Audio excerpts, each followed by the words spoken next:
जनसंवाद न्यूज, सत्य आणि विश्वासाची बातमी।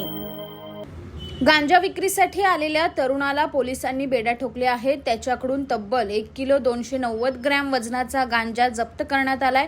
हिलँड पोलीस ठाण्याचे पोलीस शिपाई बाबूलाल जाधव यांना मिळालेल्या माहितीवरून वसारगाव विठभट्टी या ठिकाणी आरोपी सोनू ठाकूर हा गांजा विक्रीसाठी येणार असल्याची माहिती मिळाली होती। या माहितीवरून पोलिसांनी सापळा रचून सोनू याला ताब्यात घेतले असता त्याची अंगझडती दरम्यान 1 किलो गांजा आढळून आलाय। सदरचा गांजा कोणाकडून आणण्यात आला होता याचा अधिक तपास पोलीस करत आहेत।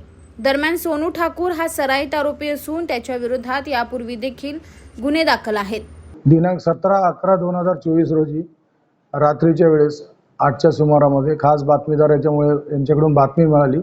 वसारगाव विठभट्टी या भागामध्ये गांजा घेऊन एक इसम जाणार आहे अशी बातमी मिळाल्यावरून आमचे डीबीचे PSI मालकर, क्राईम PI कैलासी साहेब आणि डीबीची टीम अशा ठिकाणी सापळा रचला आणि त्या ठिकाणी आरोपित सोनू प्रकाश ठाकूर या इसमास 1 किलो 290 ग्रॅम गांजासहित जागीच पकडण्यात आलेले आहे। सदर गांजाची किंमत ही एकूण 67,270 रुपये आहे।